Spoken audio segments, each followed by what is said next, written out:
Hello friends, very good morning to all of you. दोस्तों, आज date है 27 फरवरी। देखते हैं करंट अफेयर न्यूज़ में कौन कौन सी न्यूज़ हमारे लिए एग्जाम पॉइंट ऑफ व्यू से इंपॉर्टेंट है। देखो, मैप रिवीजन कर रहे थे हम, तो मैप में देखो हमने north America, south America, Africa, Europe और ऑस्ट्रेलिया यहाँ तक हमने देख लिया था, और एशिया का हम देख रहे हैं। ठीक है, एशिया मैप कर रहे हैं, जिसमें हम पॉलिटिकली मैप हमने लगभग लगभग देख लिया था। पॉलिटिकल मैप की अच्छा मतलब बता देता हूँ मैं आपको। पॉलिटिकल मैप का मतलब होता है जो सीमाएं होती है, जो बॉर्डर हम बनाते हैं ना, उसको हम पॉलिटिकली मैप बोलते हैं। ठीक है, ये सब जैसे बॉर्डर दिख रहा है आपको, इसको हम पॉलिटिकली जैसे राजनीतिक सीमा बोलते हैं। आगे बात करते हैं फिजिकल मैप बोलते हैं। तो फिजिकल मैप में याद रखिएगा, कोई इनकी सीमा नहीं दिखाई जाती। हाँ, बट इसमें घास के मैदान कहाँ या प्लेन कहाँ पे, उसको ग्रीन से दिखा दिया जाता है। उसे हल्का ब्राउनिश में दिखाया जाता है, जहाँ पे या तो पहाड़ हो, प्लेट्यू हो, या तो डिजर्ट हो। ठीक है, उसके अलावा जहाँ बर्फ़ वगैरह पड़ते हैं वहाँ पे ज़्यादा, जहाँ जहाँ बर्फीला है वहाँ पे आपको आपको ब्लैक और वाइट का मिक्स करके बना दिया जाता है। ठीक है, तो ऐसे आपको एटलीस्ट पता रहेगा। और अगर समुद्र की बात करें, देखो जहाँ पे आपका समुद्र ज़्यादा गहरा रहेगा ना, वहाँ पे ज़्यादा नीला रहेगा आपका। ठीक है, ब्लू रहेगा ज़्यादा। जैसे जैसे जहाँ पे ऊंचाई रहेगी वहाँ पे हल्का हल्का वाइटिश सा होता जाता है, मतलब वाइट वाइट सा होता जाएगा। तो आप ऐसे देख के बता भी सकते हो कि कहाँ पे समुद्र ज़्यादा गहरा भी है। जैसे आप, अगर आपके घर में आपने मैप लगा रखा होगा, तो आप देखोगे बॉर्डर के किनारे, अगर भारत का मैप देखोगे तो यहाँ पे हल्का वाइट वाइट दिखेगा। तो वो वाइट वाइट इस ऐसे ही नहीं बनाया उन्होंने। वाइट का मतलब ये है कि जैसे जैसे हम भारत के पास आते जा रहे हैं, जो समुद्र की गहराई है वो धीरे धीरे क्या हो रही है, कम होती जा रही है। वरना आप दूर जाते जाएंगे तो समुद्र की गहराई आपको ज़्यादा मिलेगी। और आप ध्यान से देखेंगे तो आपका ये वाला पोर्शन इस साइड का पूरा ज़्यादा डार्क होगा इन कंपेयर टू इसके बॉर्डर पे पास। आपने अगर अभी तक नहीं देखा होगा तो एक बार प्लीज़ ज़रूर देखिएगा। अब बात करते हैं मिडिल ईस्ट की। तो देखो, मिडिल ईस्ट की कंट्री हमने देख रखी थी, Turkey, Syria, Lebanon, Israel, Jordan, Saudi Arab, Yemen, Oman, UAE, Qatar, Bahrain, Kuwait, Iran, Iraq, Iran. ठीक है, देखो ये कंट्री हमने लगभग देख रखी है। तो आपको इसमें क्या क्या करना है। गल्फ ऑफ पर्शियन गल्फ से कौन सी कंट्री लगती है, तो आपको ये याद रखना है। रेड सी से कौन कौन सी कंट्री लगती है, आपको याद रखना है। मेडिटेरियन सी से कौन किसका किसका बॉर्डर लगता है, ये याद रखना है। सऊदी अरब का बॉर्डर किससे किससे लगता है, आपको ये याद रखना है। तो नॉर्मली आपको लग रहा होगा कि हार्ड है, लेकिन मल्टीपल टाइम जब आप देखते जाएंगे तो ये आपको इजीली याद हो जाएगा। मैंने रेड सी से बता रखा है कौन कौन सी कंट्री लगती है। मेडिटेरियन सी से मैंने कई बार रिवीजन कराया है आपको कौन सी कंट्री लगती है। पर्शियन गल्फ से कौन कौन सी कंट्री लगती है, मैंने बहुत बार रिवीजन कराया है आपको। ठीक है, तो देखिए यहाँ पे देखेंगे, पर्शियन गल्फ से अगर मैं देखूँ तो देखो कुवैत की बॉर्डर लगता है यहाँ पे। ठीक है, बहरीन, कतर, यूएई, ओमान का बॉर्डर लगता है, हाँ लगता है। यही हम आज देखेंगे, ये बहुत ज़्यादा इंपॉर्टेंट है। ठीक है, ये वाला पोर्शन जो है ना, बहुत ज़्यादा इंपॉर्टेंट है, इसको पूछे जाने के भी चांसेस है। क्योंकि अगर हमें पूछा जाए, हम तुरंत यूएई टिक मार के आएंगे। क्यों आएंगे मार के, उसका हम आगे भी पढ़ेंगे। इंडिया की बात करें तो इंडिया के पड़ोसी देश पाकिस्तान, नेपाल, चाइना, भूटान, म्यांमार, बांग्लादेश। ठीक है, और यहाँ पे श्रीलंका और यहाँ पे मालदीव है। अब देखो, ये आपको क्या याद रखना है, नेपाल से कितने राज्य का बॉर्डर लगता है, भूटान से कितने राज्यों का बॉर्डर लगता है हमारे, म्यांमार से हमारे कितने राज्य लगे हुए हैं, बांग्लादेश से कितने राज्य लगे हुए हैं, ये याद रखना है। प्लस पाक स्टेट यहाँ पे है। ठीक है, पाक जल डमरू याद रखना है। ठीक है, तो आपको यहाँ श्रीलंका के बीच में है, तो ये आपको पता होना चाहिए। ऐसा नहीं कि पाकिस्तान हम मार के चले जाएँ, नहीं, पाक जल डमरू भारत और श्रीलंका के बीच में, तो ये भी पॉइंट्स आपको याद रखना है। अब आगे बढ़ते हैं। अगर फिजिकल मैप की बात करें तो फिजिकल मैप इंडिया का तो हम बहुत डिटेल में देखने वाले हैं। पूरा इंडिया का हम पूरा डिटेल में देखेंगे। ठीक है, तो इंडिया के लिए हम अभी छोड़ते हैं, बस इतना से याद रख लिए थोड़ा सा कि इसको डेक्कन प्लेटू यहाँ वाले पार्ट को बोलते हैं। आपने कोई डेक्कन चार्जेस समथिंग करके एक हैदराबाद की टीम थी पहले। ठीक है, तो अभी शायद सनराइजर्स हैदराबाद नाम हो गया, पहले डेक्कन चार्जेस था। तो डेक्कन इसी के नाम पे पड़ा था, डेक्कन प्लेटू के नाम पे। इस साइड वाले को देखो ईस्टर्न घाट बोलते हैं, इस साइड को वेस्टर्न घाट, सॉरी ईस्टर्न घाट इस साइड को बोलते हैं, वेस्टर्न घाट इस साइड को बोलते हैं। तो आप ये नाम भी याद रखिएगा, ईस्टर्न घाट, वेस्टर्न घाट, आपसे कभी भी पूछ लिया जाता है। तो ये पॉइंट से भी याद रखिएगा, बस इतना ही थोड़ा सा याद रखिएगा। ठीक है, देखो हिंदू कुछ पर्वत याद रखिएगा, कहाँ पे है नहीं, मतलब किस कॉन्टिनेंट में, आपको एटलीस्ट इतना पता होना चाहिए। तो ये देखें, पाकिस्तान और इंडिया, मतलब अफगानिस्तान और पाकिस्तान में है। ठीक है, उसके बाद काराकोरम रेंज की बात करें तो इंडिया और पाकिस्तान के बीच में है, मतलब ऊपरी वाला जो जम्मू कश्मीर वाला इलाका है ना, उसमें आ जाता है। ये पूरा हिमालयन रेंज है, जिसमें 4 भाग बांटे गए हैं। ठीक है, तो उसको भी हम, जब मैपिंग खत्म होगा लास्ट में, जब इंडिया पे आएंगे तो इसको भी हम डिटेल में देखेंगे यहाँ पे। अब बात करते हैं सेंट्रल एशिया की। तो सेंट्रल एशिया में देखो कंट्री तो हमने देख रखी थी। ठीक है, तो यहाँ पर आगे बढ़ते हैं थोड़ा सा।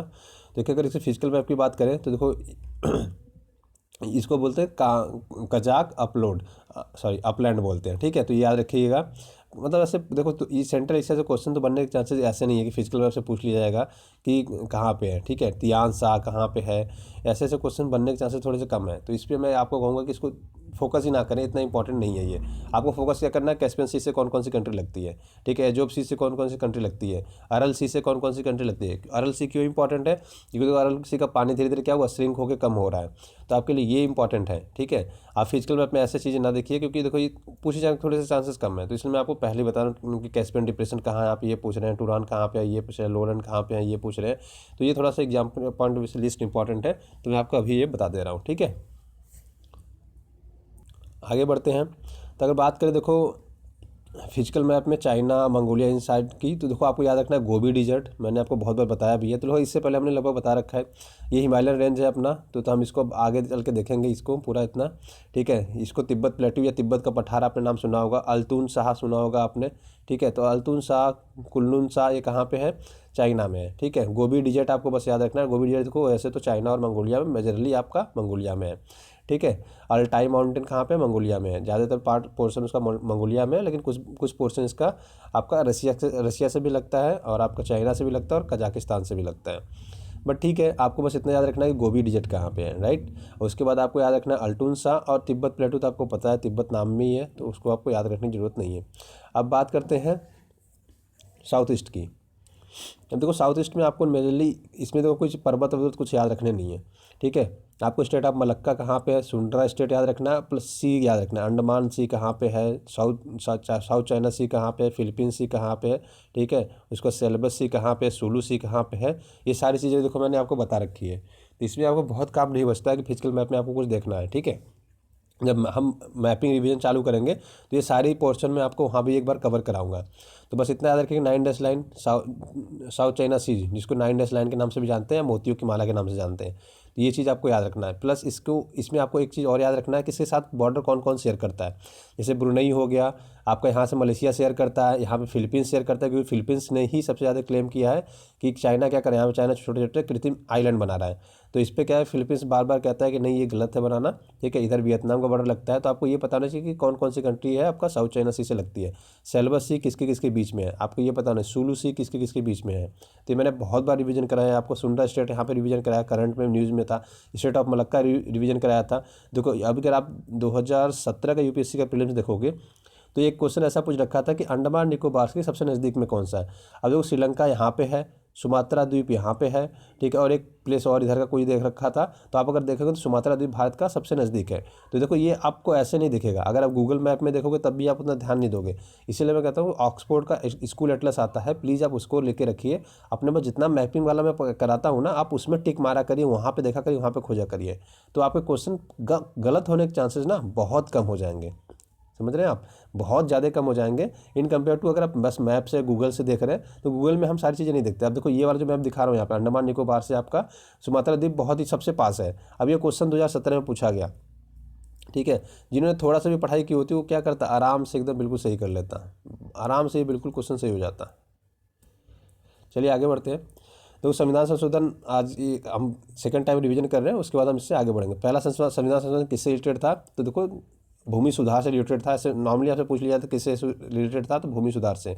मैंने आपको रीजन बताया था कि देखो जो लैंड था ना एक टाइम पे हमारा फंडामेंटल राइट था, ठीक है, मूल अधिकार था, मौलिक अधिकार था हमारा। तो हुआ क्या कि 1951 में जब मतलब पटरियाँ बिछानी थी या फिर कोई डेवलपमेंट का काम करना था नेहरू जी को, तो उन्होंने लोगों के क्या किया, घर लेना मतलब ज़मीन लेना चालू किया और बोला कि हम आपको मुआवजा दे दे रहे हैं। तो लोग चले गए आपका सुप्रीम कोर्ट के पास, बोले माई बाप हमारे साथ बहुत अन्याय हो रहा है, हमारे तो मूल अधिकार ही क्या कर लिए जा रहे हैं, छीन लिए जा रहे हैं। तो उसके बाद क्या हुआ कि सुप्रीम कोर्ट ने कहा कि गवर्नमेंट को कि आप किसी की ज़मीन नहीं छीन सकते, उसका फंडामेंटल राइट है, राइट। तो उन्होंने क्या किया कि फिर अब गवर्नमेंट को ये लगा यार तब तो हम कोई विकास का काम ही नहीं कर पाएंगे, ना हम सड़क बना पाएंगे, ना घर बना पाएंगे किसी का, ना कुछ रोड बना पाएंगे, ना रेलवे बना पाएंगे, ना एयरपोर्ट वगैरह, कुछ भी डेवलपमेंट तो भारत का रुक ही जाएगा अगर ऐसे लोग सारे लोग सुप्रीम कोर्ट जाते रहेंगे। तो हुआ क्या, नेहरू जी ने फर्स्ट कॉन्स्टिट्यूशन अमेंडमेंट किया और 9वीं अनुसूची ऐड की। मैंने बताया था कि देखो हमारे संविधान में 22 भाग है, 22 भाग में 395 आर्टिकल है, और जो आर्टिकल इसमें नहीं लिखे गए, जो अनुच्छेद इसमें 22 भागों में नहीं लिखे गए या 395 आर्टिकल में नहीं लिख पाए, उन्होंने उसके लिए अलग से एक अनुसूची बनाई, ठीक है, जिसको हम अनुसूची के नाम से जानते हैं, वो अनुसूची यही है कि जो संविधान में नहीं लिखा जा सका वो अनुसूची हमने बना के लिख दी। तो पहले शुरू में 8 थे, फिर उन्होंने एक और 9वीं अनुसूची और जोड़ दी।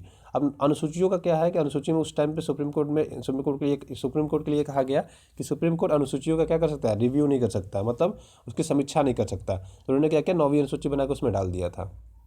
लेकिन सुप्रीम कोर्ट ने बाद में कहा था कि अभी बाद में कुछ दिन पहले ही कहा कि हम क्या कर सकते हैं, अनुसूचियों का भी पुनरावलोकन कर सकते हैं। ठीक है, कि अगर उसमें कुछ भी चेंजेस करने तो उसको भी हम समीक्षा कर सकते हैं। चलिए आगे बढ़ते हैं रिवर में। तो रिवर में देखो इंडस देख रहे थे हम, इंडस आखिरी बार देख रहे हैं। ठीक है, उसके बाद हम नेक्स्ट रिवर पे शिफ्ट होंगे। तो देखो इंडस की बात करें, देखो मानसरोवर या मानसरोवर झील से बोलते हैं, या बोरखचू हिमनद से निकलती है आपकी सिंधु नदी। तो यहाँ से इसके दाहिने साइड के सियोक नदी आती है, फिर आगे चलते जाते पाकिस्तान में एंटर करती है। झेलम, चेनाब, रावी, ब्यास, सतलज, ये सारी नदियाँ हैं, जहाँ मिलती है उसको पंचनद बोलते हैं और अरब सागर में जाके गिर जाती हैं। ठीक है, देखो इतनी सारी चीज़ें बता दी आपको। सारी ये बाएं साइड की दाएं साइड की नदियाँ, ऐसा नहीं कि सारे रटना है, कुछ नहीं, जितना मैंने बता दिया 5 नदियाँ ये और छठवां आपका सियोक, बस इतना ही याद रखना। 6 रिवर याद रखेंगे आपका काम हो जाएगा, राइट। इसकी लेंथ याद रखिएगा 2880 किलोमीटर है। ठीक है, 2880 किलोमीटर है सिंधु नदी का। बस इतनी चीज़ें याद रखनी है। अब कल हम इसके डैम, इंपॉर्टेंट डैम देखेंगे, कौन सी नदी पे कौन कौन सा डैम है। ठीक है, लगभग देखो सारी चीज़ें हमने बता दी थी। बस इसमें आप एक चीज़ याद रखिएगा कि ये नदियाँ कहाँ से निकलती है, कहाँ निकलती है। देखो झेलम वेरीनाग से निकलती है, बारालाचा दर्रे से आपका चेनाब निकलता है, रोहतांग दर्रे से रावी निकलता है और आपका ब्यास निकलती है। उसका सतलज आपका राजस्थान से निकलता है। तो इतने पॉइंट्स आप याद रखिएगा। चलिए आगे बढ़ते हैं। अब बात करें, दुनिया के सबसे बड़े भगवत गीता का अनावरण किया प्रधानमंत्री मोदी जी ने दिल्ली के इस्कॉन टेम्पल में। ठीक है, तो ये याद रखना है बस आपको। और 3 मीटर लंबी है और 800 किलोमीटर की 800 किलो की है। बस इतनी ही पॉइंट याद रखना है, कौन से टेम्पल में सबसे बड़ी भगवत गीता का उद्घाटन किया इन्होंने, ये टेम्पल था। अब बात करें, देखो संप्रीति 2019 सैन्य अभ्यास होने वाला किसके किसके बीच में, भारत और बांग्लादेश के बीच में। तो बस आपको मेजरली यही पॉइंट याद रखना है और कुछ याद रखने की जरूरत नहीं कि मतलब सारा पढ़ रहे हैं आप, सारा नोट्स बना, नहीं। आप सीधे लिख दो भारत और बांग्लादेश इक्वल टू संप्रीति 2019 सैन्य अभ्यास 2 से 15 मार्च, बस इतना लिख दीजिए, आपका काम हो जाएगा। आगे बढ़ते हैं। रेल दृष्टि डैशबोर्ड, तो ये मैंने देखो कल भी आपको बताया था। ठीक है, तो क्यों बनाया गया आपको ये एटलीस्ट पता होना चाहिए कि पारदर्शिता और जवाबदेहिता के लिए। कि देखो यहाँ पे आप देख सकते हो कितने टिकट बुक हुए हैं, कितने टिकट बाकी हैं, कितने मतलब कितने ट्रेन में सीटें बची हैं। ठीक है, कितने पैसे गवर्नमेंट को मिले हैं, कितने टैक्स मिले हैं, ये सारी चीज़ें ऐसे जो मतलब जितने भी रेलवे से रिलेटेड सारी चीज़ें ना, फूड सर्विसेज से सारा एक ही डैशबोर्ड पे इन्होंने क्या किया, सारा ला के रख दिया है। तो आप कुछ भी देखना चाहो तो यहाँ पे देख सकते हो, चाहे लैपटॉप, डेस्कटॉप, मोबाइल, सबसे चलवा सकते हो, सबसे चला सकते हो आप। और दो चीज़ें इसमें, एक तो ये ऐप भी बनाया इसके लिए इन्होंने, और एक वेबसाइट पोर्टल भी बनाया है। ठीक है, जिसको आपको रेल दृष्टि CRIS.org.in पे। ठीक है, तो ये चीज़ याद रखिएगा। बस नॉर्मल देखो 15 इसमें एक चीज़ और कही गई है, देखो 15 यूजर्स फ्रेंडली श्रेणियाँ बनाई गई हैं। ठीक है, 15 भाग में इसको डिवाइड किया गया, बट वो उतना इंपॉर्टेंट नहीं है। ऐसा नहीं पूछा जाएगा कि 15 श्रेणियाँ बनाई गई कि इतना, तो इतना डिटेल में नहीं। हाँ, किस मंत्रालय के अंतर्गत आता है आपसे ये पूछ लिया जाएगा, तो रेलवे मिनिस्ट्री के अंतर्गत आता है। किस पर्पज़ के लिए बनाया गया है, तो जवाबदेहिता और पारदर्शिता के लिए बनाया गया है। पारदर्शिता मतलब ट्रांसपेरेंसी हो, कि ऐसा ना धांधली वाली जो चीज़ें होती टिकट वगैरह को लेकर वो चीज़ें ना हो। सुजलाम सुफलाम सुजलाम सुफलाम जल संचयन अभियान, अगर इसकी बात करें हम, ये गुजरात सरकार के द्वारा 1 मई 2018 को चालू किया गया था दोस्तों। तो इसके अंतर्गत इन्होंने क्या किया कि उन्होंने ये किया कि बारिश से पहले जो जलाशय हैं, नदियां हैं, गड्ढे हैं, उन सबको और गहरा कर दिया जाए, जिससे कि मतलब जो बरसात का पानी होना वहाँ पे रुक के पानी को संचय किया जा सके। तो एक पहल थी गवर्नमेंट की, जो उन्होंने क्या किया, बहुत ही अच्छे से इसको इम्प्लीमेंट किया है। अब देखो इस योजना के अंतर्गत दोस्तों इन्होंने लगभग 1300 झीलों का मरम्मत किया, डैम जलाशयों को भी गहरा किया। लगभग 11 लाख क्यूबिक फीट पानी इससे क्या होगा, इस साल बढ़ेगा गुजरात में। तो एक अच्छी पहल है, एक सक्सेसफुल पहल है। तो देखो इसको हम इम्प्लीमेंटेशन क्या कर सकते हैं, पूरे राज्यों में, मतलब जहाँ जहाँ सूखा वाले राज्य हैं सब जगह, सारे जगह इसको कर सकते हैं। तो रीज़न क्या है, ये हम सारी जगह क्यों कर सकते हैं, देखो जब कल को आप IAS बनोगे तो आपको यही सारी पॉलिसीज़ क्या करनी पड़ेगी, इंप्लीमेंटेशन करनी पड़ेगी। आपको पता है कि हमारे देश के नेता नहीं चलाते, हमारे देश को IAS से चलाते हैं। कल को जो आप IAS बनोगे तो आप कल देश को चलाओगे, ना कि हमारे नेता लोग देश को चलाते हैं। हम जो कहते हैं वही वो क्या करते हैं, फॉलो करते हैं, राइट। तो आप याद रखिएगा, कल आपके देश का बागडोर आपके हाथों में होगा तो आप देश चलाओगे। और आपको यही सारी चीज़ें इंप्लीमेंट करनी पड़ेगी। अगर आपने ये स्कीम चलाई, मुहैया चलाई, मतलब एक मुहिम चलाई, तो आपको लगता है कि सक्सेसफुल है, तो आपको गवर्नमेंट को पॉलिसी भेजोगे, सेंट्रल गवर्नमेंट को, कि देखो ये चीज़ें सक्सेसफुल रही है गुजरात गवर्नमेंट में, तो हम ऐसे ही महाराष्ट्र में कर सकते हैं, विदर्भा में कर सकते हैं, ठीक है। उसके साथ साथ आपका यूपी में कर सकते हैं, जहाँ जहाँ सूखा प्रभावित, ज़्यादातर यूपी का नॉर्थ वाला पार्ट बहुत ज़्यादा सूखा प्रभावित रहता है, तो ऐसे ऐसे इलाकों में हम क्या कर सकते हैं, इम्प्लीमेंटेशन कर सकते हैं। तो आपको ऐसे ऐसी चीज़ें लानी पड़ेगी जो गवर्नमेंट को और सोसाइटी के लिए क्या करे, अच्छा काम करें। अब बात करें समुद्री बादलों पर ग्लोबल वार्मिंग का प्रभाव, तो देखो यहाँ पे शोधकर्ताओं ने बताया कि कार्बन डाइऑक्साइड क्या होगा, अगर 3 गुना बढ़ जाता है तो उससे क्या होगा कि ग्रीन हाउस गैसों की जो स्थिति होगी ना, ग्रीन हाउस गैसों की वजह से जो कार्बन डाइऑक्साइड की मात्रा बढ़ने से पृथ्वी का जो तापमान है वो बढ़ने लगेगा। दूसरी चीज़ इन्होंने ये कही कि देखो होता क्या है कि जब हमारी पृथ्वी, आपको पता है 100% सूर्य की किरणें नहीं आती हैं, कुछ बादल क्या करते हैं, रोक देते हैं, ठीक है। बादल हमारी पृथ्वी पे सूर्य की किरणें आने से रोक देते हैं, तो हमें पूरी की तरह सूर्य की किरणें नहीं आती है, ठीक है। तो हमें क्या है, पृथ्वी को बहुत ज़्यादा गर्म करने से क्या करता है, हमें बादल भी बचा लेते हैं। तभी क्या आ जाता है कि देखो जो समुद्री बादल है ना, अगर अगर इसमें कहा जाता है 3 गुना अगर कार्बन डाइऑक्साइड बढ़ गया, तो जो समुद्री बादल थे, जो समुद्र से बादल बनते हैं, ठीक है, वो बादल बनना बंद हो जाएंगे, जिससे कि हमारा टेम्परेचर क्या हो जाएगा, बहुत ज़्यादा बढ़ जाएगा। तो यही चीज़ इसमें कहेगी। तो ये नॉर्मली समुद्री बादल कैलिफोर्निया, मैक्सिको, पेरू, इन तटों पे बनते हैं। तो ये इसमें चीज़ें कहेगी दोस्तों, इसके परिणाम स्वरूप क्या होगा, जब बादल नहीं बनेंगे तो जब सूर्य की किरणें डायरेक्टली पृथ्वी पर पड़ेंगी तो पृथ्वी का टेम्परेचर क्या होगा, बढ़ेगा। तो हमारा जो पोलर जो दो पोलर है, नॉर्थ पोल और साउथ पोल, उसके बर्फ पिघलना क्या होंगे, चालू हो जाएंगे। तो हम जल स्तर कितना बढ़ जाएगा, लगभग 10 मीटर तक हमारा जल स्तर बढ़ सकता है। तो एक भयावह स्थिति हो सकती है, ठीक है, अगर हमने इसको कायदे से इम्प्लीमेंटेशन नहीं किया तो, ठीक है। ये सारी चीज़ें याद रखिए। इसलिए देखो मैंने पेरिस जलवायु संधि समझौता भी हुआ था 2015 में, तो आपको देखो ये पढ़ना है कि पेरिस क्लाइमेट जो एग्रीमेंट है वो क्या है, ठीक है, 2015 का। तो ये आपके लिए इंपॉर्टेंट है। बाकी इसमें आप चीज़ें याद नहीं रखेंगे तब भी चल जाएगा, क्योंकि मेंस पॉइंट ऑफ व्यू से थोड़ा सा ज़्यादा इंपॉर्टेंट हो जाता है, but prelims point of view से आपको पेरिस क्लाइमेट एग्रीमेंट आपको याद रखना है। आगे बढ़ते हैं, चागोस द्वीप। देखो चागोस द्वीप बहुत ज़्यादा चर्चा में रहा है, तो ये आपको एग्जाम पॉइंट में थोड़ा सा बहुत ज़्यादा इंपॉर्टेंट हो जाता है। रीजन उसमें 2 है। एक तो देखो मॉरिशस, इसमें अब आपको पता है मॉरिशस से हमारे देश में सबसे ज़्यादा एफडीआई आती है, फॉरेन डायरेक्ट इन्वेस्टमेंट जिसको बोलते हैं। मतलब लोग पैसा सबसे ज़्यादा कहाँ से लगाते हैं, मॉरिशस के लोग भारत में सबसे ज़्यादा पैसा इन्वेस्ट करते हैं, या मॉरिशस कंपनियाँ सबसे ज़्यादा पैसा भारत में इन्वेस्ट करती हैं, आप ऐसा समझ सकते हो, राइट। चलिए आगे बढ़ते हैं। तो इसमें देखो मामला क्या है, जो चागोस द्वीप है ना, वो अभी ब्रिटेन के कब्जे में, जैसे भारत के कब्जे में कभी पाकिस्तान, मतलब इंडिया हुआ करता था, मतलब इंडिया पे वो लोग राज करते थे, तो सेम ऐसे ही चागोस द्वीप पे अभी भी वो कर रहे हैं।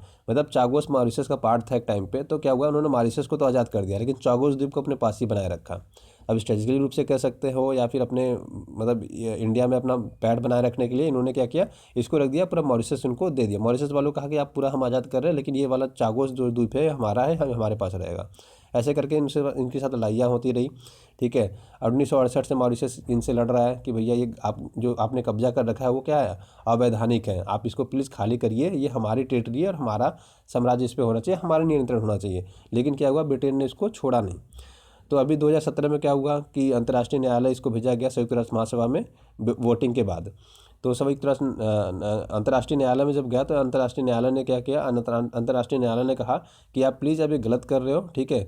तो आप अपनी जो आपने पहले जो आपने कॉलोनियाँ बसाई थी, ठीक है, जो उपनिवेश बनाए थे, आपको अब खाली करने पड़ेंगे ये, ठीक है। ये एक्चुअली में पार्ट मॉरिशस का है। तो जब आपने मॉरिशस को आज़ाद किया तो आपको मॉरिशस को पूरा पार्ट देना चाहिए था, ऐसा नहीं कि आपने थोड़ा सा पार्ट दे दिया। इवन देखो अंग्रेजों का ये हाल रहा है, अब जहाँ जहाँ ये गए हैं ना, वहाँ वहाँ देखो अब इंडिया पाकिस्तान बना के चले गए, जो आज तक हम झेल रहे हैं दोनों लोग, ठीक है। आप अगर आपने कभी हिस्ट्री पढ़ी होगी, अगर आपने हिस्ट्री तो आपको वैसे ही पढ़ना है, तो आप देखेंगे भारत आपस में कभी बहुत नहीं लड़े, ठीक है। ये अंग्रेजों के बाद ही आने के बाद क्या हुआ, हम आपस में लड़ना चालू कर गए। उसके बाद ये लोग जाते जाते ऐसी लाइन खींच दी कि हमें एशिया के ऊपर जाने के लिए उन्होंने रास्ता ही बंद कर दिया पूरा। उन्होंने क्या किया, ब्लॉक कर दिया कि हम ऊपर जा ही नहीं सकें, ठीक है। तो एक तरह से हम उस टाइम देख नहीं पाए ये सारी चीज़ें। अगर हमारी सरकार, हमारी गवर्नमेंट उस टाइम चीज़ें इस वाली देख पाती तो शायद इतनी हमें प्रॉब्लम्स नहीं होती, या उनको लगा कि इतने मतलब सारे लोग सीधे होते थे पहले के ज़माने में, आपने ऐसे सुना होगा। तो उस टाइम पर उनको लगता होगा नहीं, सारे अपने भाई हैं, अपने मतलब एक ही साथ रहे हैं, तो ऐसा कल को नहीं होगा। उन्होंने ऐसा भी ऐसा भी सोचा होगा। बट चलिए वो टॉपिक से थोड़ा सा हम अलग हो जाएंगे। अब देखो चागोस द्वीप की बात करते हैं। तो ये देखो ऐसा है चागोस द्वीप, देखें ना आप, ये बहुत ही खूबसूरत सा द्वीप है। तो इस तरह के लिए मतलब स्ट्रेटजिक रूप से ये थोड़ा सा ज़्यादा इंपॉर्टेंट हो जाता है। अगर इसको मैप में हम देखें अगर इसको, ठीक है, तो देखो ये है, ये हमारा प्यारा भारत। यहाँ से अगर नीचे देखोगे तो यहाँ पे आपका मालदीव है, मालदीव से आगे बढ़ेंगे तो ये है चागोस द्वीप, और ये रहा मॉरिशस। तो मॉरिशस अपना कहता है कि ये हमारी टेरिटरी है। तो देखो ब्रिटेन मतदान के टाइम कहता है कि नहीं ये गलत है, ये हमारा मामला है, हम अपने तरीके से क्या करेंगे, इसको सॉर्ट आउट करेंगे। मॉरिशस कहता है नहीं, इन्होंने क्या किया, हमारे मतलब उपनिवेश बना, हम उपनिवेश समाप्त होने के बाद भी इन्होंने क्या किया, हमारा एक द्वीप जो अपने पास में हथियार रखा, ये चार। भारत ने देखो इसमें किसके सपोर्ट में बोला, ब्रिटेन के सपोर्ट में नहीं बोला, भारत ने यहाँ पे मॉरिशस के सपोर्ट में बोला। मॉरिशस सपोर्ट में क्यों बोला, उसका रीजन था, देखो बहुत सारे रीजन है। एक तो चागोस द्वीप मॉरिशस का हिस्सा है, ये भारत ने कहा। अब मैंने आपको जस्ट पहले ही बताया कि मॉरिशस से भारत में एफडीआई सबसे ज़्यादा आती है, तो भारत मॉरिशस को नाराज़ नहीं कर सकता है। और हमारे मॉरिशस से रिश्ते भी बहुत अच्छे हैं, और यहाँ पे हिंदी भी बोली जाती है, ठीक है। तो हमारे लिए सबसे क्लोजली कौन है, मॉरिशस है। तो हमने इसलिए मॉरिशस को भी सपोर्ट किया, और वैसे भी गलत है, ठीक है, क्योंकि ब्रिटेन ने उपनिवेशवाद बना रखा है। और तो यहाँ पे ब्रिटेन के भी जो ब्रिटेन को भी संयुक्त राष्ट्र महासभा में इवन सबसे उसका जो मित्र है कनाडा है, कनाडा ने भी इनको सपोर्ट नहीं किया था। तो जो गलत चीज़ें हैं उस पर तो सपोर्ट हम वैसे भी नहीं करेंगे, ठीक है। अब देखिए रामनाथ कोविंद ने गांधी शांति पुरस्कार 15, 16, 17, 18 के लिए दे दिया, ठीक है। 2015 के लिए विवेकानंद केंद्र और कन्याकुमारी को दिया, 2016 के लिए संयुक्त रूप से अक्षय पात्र फाउंडेशन और सुलभ इंटरनेशनल फाउंडेशन को दिया, 2017 के लिए एकल अभियान न्यास को दिया, और 2018 के लिए योहेई सकाकावा को दिया, राइट। तो ये आप इतना देखो, ये नाम याद नहीं रखना किसको किसको दिया। मुझे तो नहीं लगता कि यूपीएससी ऐसा एग्जाम में पूछेगी, या एसएससी वगैरह में पूछ लिया जाता है, बट आपको याद रखना कि इसमें 1 करोड़ रुपए दिए जाते हैं और एक आपका लेटर दिया जाता है, मतलब जो प्रशस्ति दिया जाता है कि एक मतलब पूरा ऐसे इतना बड़ा सा बना होता है, उसमें लिखा होता है ये अवार्ड इनको दिया जा रहा है, तो उसको लेटर जैसे आप कह सकते हो, ठीक है। अब देखो हॉर्मुज जल संधि या जल डमरू की बात करें, देखो यहाँ पे पनडुब्बी के क्रूज मिसाइल दागने का परीक्षण किया ईरान ने। देखो अमेरिका ने ईरान में प्रतिबंध लगा रखा है, तो आपको देखो होमरूज याद रखना है, होमरूज कहाँ पे है, ये आपके एग्जाम पॉइंट ऑफ व्यू थोड़ा सा इंपॉर्टेंट होता है। देखो अगर आप ध्यान से देखोगे ना, तो ये है होमरूज जल संधि, ठीक है, होमरूज बोल रहा हूँ मैं, हॉर्मुज, ठीक है, ये वाला है। अब यहाँ पे किस किस कंट्री से, आप देखो यूपीएससी पूछना रहेगा तो क्या पूछेगा, देखो यहाँ पे है, ठीक है, हॉर्मुज जल संधि यहाँ पे है, तो आपसे पूछेगा कि हॉर्मुज जल संधि किसको किसको अलग करता है।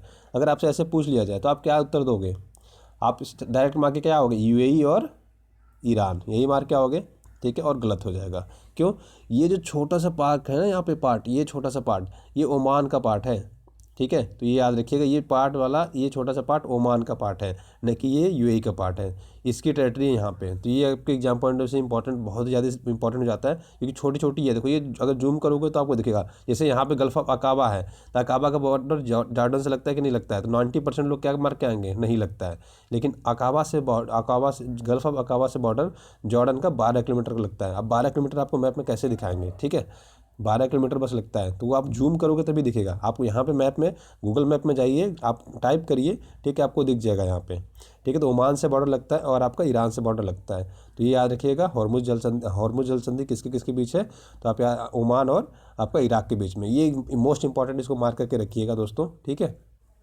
कोबरा गोल्ड सैन्य अभ्यास की बात करें तो हाल फिलहाल में कुछ दिन पहले हुआ, 10 से 12 दिन हो गए अभी, ठीक है। तो ये याद रखिएगा। तो इसका उद्देश्य क्या है, आपसी सैन्य सहयोग और अंतर संचालन को मजबूत करना। भारत ने देखो इसमें सबसे पहले पार्टिसिपेट 2016 में किया था, तो आपको ये पॉइंट्स याद रखना है, ठीक है। उसको तो निरंतर हम इसमें पार्टिसिपेट कर रहे हैं। तो देखो भारत और अमेरिका और थाईलैंड ये दोनों मिलकर इसको क्या करते हैं, संचालित करते हैं, जिसमें Singapore, China, Bharat, Indonesia, Japan, Malaysia, दक्षिण कोरिया इसके क्या है, सक्रिय भागीदार भी है। तो कोबरा गोल्ड सैन्य अभ्यास कौन कराते हैं, तो ये आप याद रखिए, आपके एग्जाम पॉइंट भी थोड़ा सा इंपॉर्टेंट हो जाता है, और पहली बार 1982 में किया गया था। अब देखो कल हमने एक क्वेश्चन पूछा था आपके, इस्लामिक सहयोग संगठन के 46वें संबोधन से संबंधित कथनों पर विचार कीजिए। इसका आयोजन अबू धाबी में किया जाएगा, राइट, यूएई के अबू धाबी में किया जाएगा। इसमें भारत के विदेश मंत्री को गेस्ट ऑफ ऑनर के रूप में चुना गया, ये भी बात सही है। भारत सहित इस संगठन में 57 देश हैं, तो आप लोग को लग रहा होगा कि भारत भी इसका पार्ट है, लेकिन आप एक चीज़ आपने शायद अगर थोड़ा सा दिमाग लगाया तो इस्लामिक सहयोग संगठन है, ठीक है। तो इसमें देखो भारत अभी पार्ट नहीं है, आपसे पूछा जाए तो अब ये याद रखिएगा। देखो नॉर्मली इसमें मुस्लिम कंट्रियों को इसमें कंसीडर किया गया है, तो भारत मुस्लिम कंट्री नहीं है, हाँ, लेकिन भारत में मुस्लिम रहते हैं बहुत ज़्यादा, तो इस हिसाब से भारत को इसका मेंबर होना चाहिए, लेकिन अभी भारत मेंबर नहीं है। तो आप याद रखिएगा, आपसे अगर पूछा जाए तो भारत इसका मेंबर अभी नहीं है, ठीक है। तो आप ये ऐसे याद रखिएगा। जैसे गेस्ट ऑफ ऑनर की बात करें तो सुषमा स्वराज जी को बुलाया गया और अभी पाकिस्तान कहने लगा है कि अगर Sushma Swaraj guest of honour बन के आएंगे तो हम पार्टिसिपेट नहीं करेंगे, ठीक है। तो ये चीज़ याद रखिएगा। अगर मैं यहाँ पे गलत हूँ, भारत इस संगठन का हिस्सा है, तो प्लीज़ अगर आपको लगता है तो आप कमेंट करिएगा, लेकिन मेरे हिसाब से अभी भारत इसका हिस्सा नहीं है, ठीक है, क्योंकि मैंने इसकी ओरिजिनल वेबसाइट पर जाकर चेक किया, वो भारत इसका हिस्सा नहीं है, ठीक है। तो ये है इसके पूरी डिटेल्स, मैंने एक बार कल भी दिया था, तो याद रखिएगा सारे पॉइंट्स, ठीक है। आपके 57 देश शामिल है, जिसमें 40 कंट्री ऐसे हैं जो बहुत ही ज़्यादा क्या मुस्लिम बहुल है, मतलब वहाँ पे मुसलमान बहुत ज़्यादा रूप में रहते हैं, ठीक है। तो इतनी चीज़ें याद रखिएगा, आपके एग्जाम पॉइंट ऑफ व्यू से इतनी इंपॉर्टेंट है। उसको देखो, आज का प्रश्न है, हाल ही खबरों में राज चागोस द्वीप, लीजिए अभी आपने जस्ट पढ़ा ये, ठीक है, दिए गए कथनों पर विचार करिए। तो यह मॉरिशस का स्वामित्व वाला द्वीप है, इस पर वर्तमान में ब्रिटेन का कब्जा रखा है। हाल ही में अंतर्राष्ट्रीय न्यायालय ने ब्रिटेन को तत्कालीन द्वीप खाली करने का निर्देश दिया। यह हिंद महासागर में स्थित एक द्वीप है। कौन से ऑप्शन सही है, आपको इसका कमेंट करके आप जवाब देना है, इसलिए मैंने इसको 5 ऑप्शन से दिया है। थोड़ा सा ये टफ हो जाएगा, लेकिन आप इसका आंसर दे सकते हो अगर आपने पूरी वीडियो अच्छे से देखी हो तो दोस्तों आज के वीडियो में बस इतना ही रखते हैं। आशा करते हैं वीडियो आपको पसंद आया होगा। पसंद आया होगा तो अपने दोस्तों के साथ लाइक से सब्सक्राइब करना नहीं भूलिएगा। वीडियो देखने के लिए बहुत बहुत धन्यवाद आपका। हमेशा की तरह खुश रहिए, लोगों में प्यार बांटते रहिए। God bless you all, thank you.